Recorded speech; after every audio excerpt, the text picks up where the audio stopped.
This one's interesting, too, because it's one of those things that I think you kind of take for granted. I personally take for granted sometimes that I know a lot about a particular subject. I never think that I know everything about it, but I always figure I know about, like, the big events. So, and it's like, you're like school shootings, like, you know about Columbine, and you know about Newtown, and you know about the Virginia Tech, like, the big ones. And then you come across the one story that we did with the 2006 shooting where the guy, like, held the girls hostage in the school and raped them.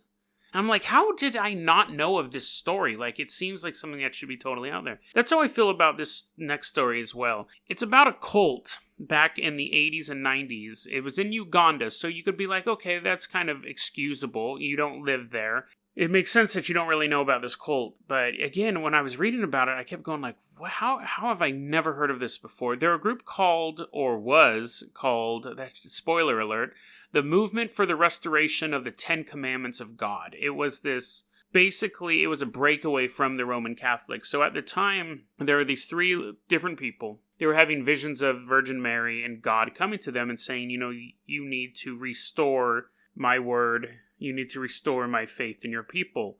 They were having, in Uganda, they're having lots of trouble with tribal warfare, strife. AIDS was a big issue, and you were having all these scandals with the Catholic Church. So people were looking for something else, some way to continue their faith and yet be separate from it. It's an interesting note, too. Scientologists, there's a lot of breakaways to Scientology. There are people who leave the church and there's like, it's complete nonsense. And then there are people who say, oh, no, we believe in everything Scientology has to offer. We just don't believe you should pay for it. So they believe in the materials, but they don't believe in the power structure of the church, so they're trying to take the materials and start their own church. It's kind of interesting how you always have these different breakaways. Anyway, so this group, we'll call it the Restoration from here on out, because it's such a long name. We'll call it the Restoration. So anyways, so this group starts to form, and one of the guys who forms it, his name was Credonia, and he actually, the reason why he kind of popped in my head was that he brewed something called banana beer. And I was like, I never heard of that. So I had to Google that, banana beer, what it sounds like. And then there's something called banana wine, too. You can really make alcohol out of anything, I guess is the moral of that story. But anyway, so Credonia, he, brewed banana beer. There was two other people. There was a Joseph, can't pronounce his last name, and then B. Tate. So these three people we're all having these visions, and they're like, we need to create this restoration. We need to bring our people back under the Ten Commandments. So like cults do, they tend to start off very small with a couple of charismatic individuals.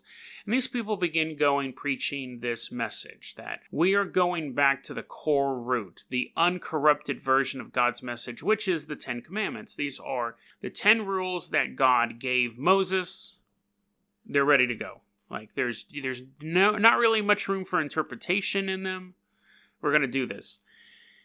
And people started following it because people are always looking to fill that void inside of them. And if people are already really discouraged by the Catholic Church, and there's this other group saying, well, we're like the Catholic Church, we believe in a lot of the stuff, but we're going back to the grassroots. We're going back to the original stuff. And people were like, well, these people are brewing banana beer, and I know them from my neighborhood, and these people have all these scandals, and they're based in Rome and stuff like that. So they started getting a very, very good following.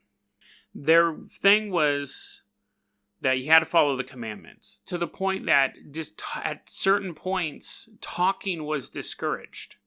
Because the 9th commandment, thou shalt not bear false witness against thy neighbor.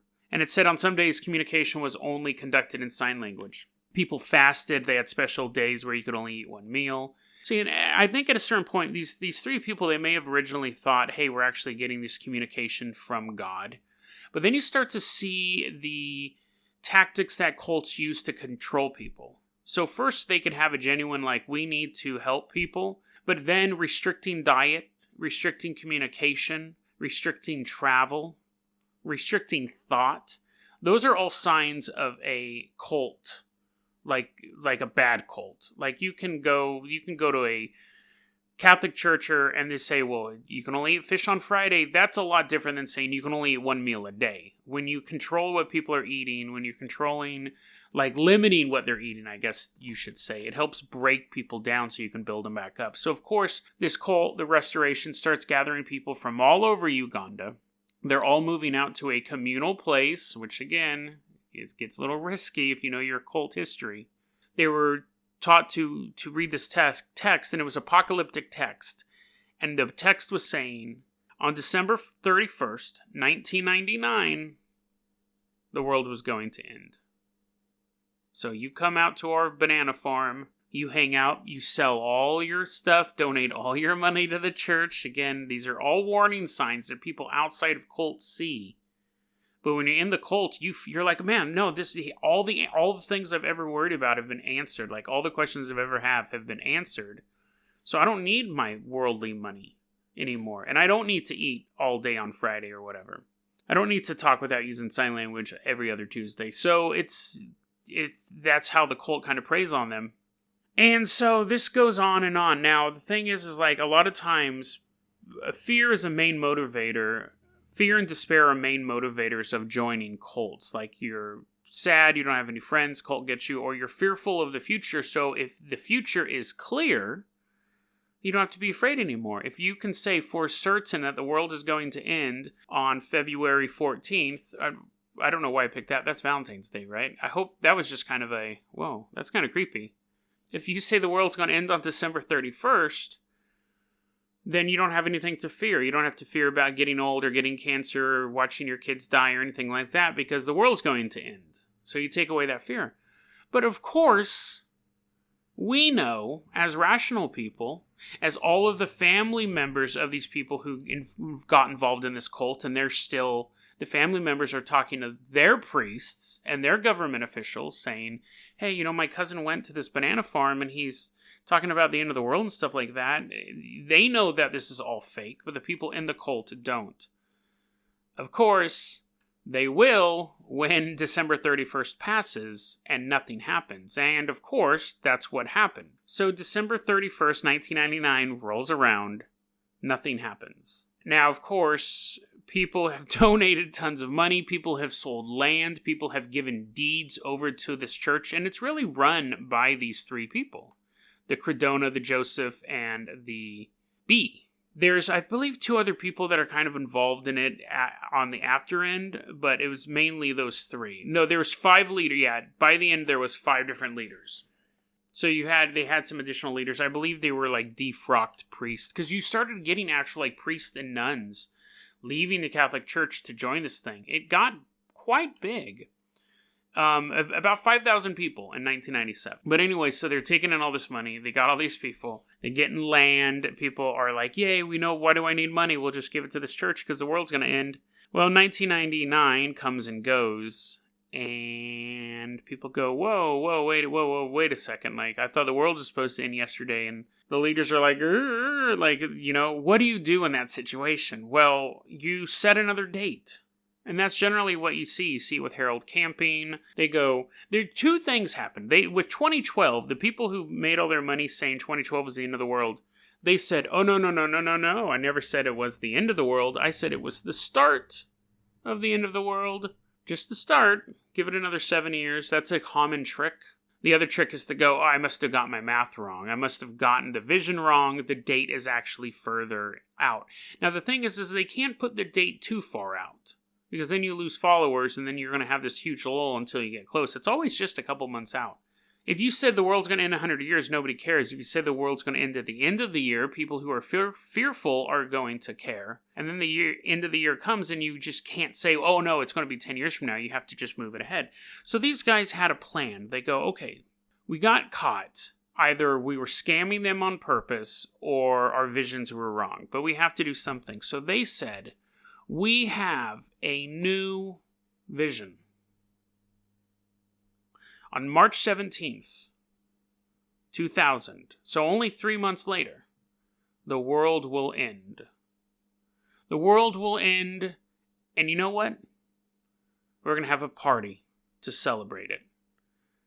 So they invited all of these people 530 people showed up to... The reason why I know the exact number should tell you what's going to happen. They all show up to this huge party in Kanugu. They roasted 3 bulls and drank 70 crates of soft drinks. Big party. Now, it's not a Jonestown party.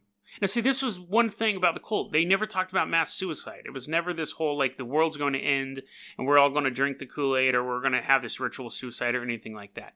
That was never spoke about. So the authorities never worried about it. There was complaints about people, like, kids getting kidnapped and stuff like that. But that's generally, like, wife joins the cult, husband doesn't, wife takes the kid. They have a big party. They all go into this giant building, 530 people. And people in the next town over are just kind of minding their own business, not really thinking about it. Oh, those cult people, they're having that big party.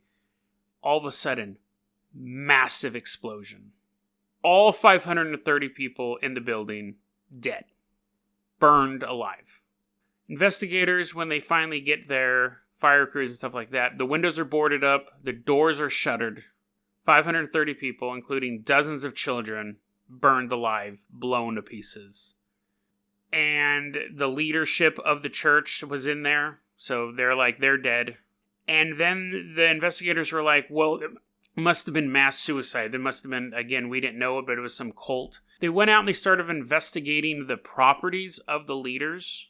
They go to the first property, they find 6 bodies dumped in, like, the toilet. And they're like, well, okay, that's weird. That doesn't seem like a ritual suicide. They go to another compound, 153 bodies. They go to another compound, 155 bodies, where they had been stabbed and poisoned. They go to another compound, 81 bodies. They said a total of 924 people died or were discovered dead within that week. Definitely 530 people died. The rest of them, they figured they died a short time before. And it wasn't a ritual suicide. The leaders murdered them. And now authorities believe that at least 2 of the leaders, Credonia and Joseph, weren't in the building. There's actually active searches for them.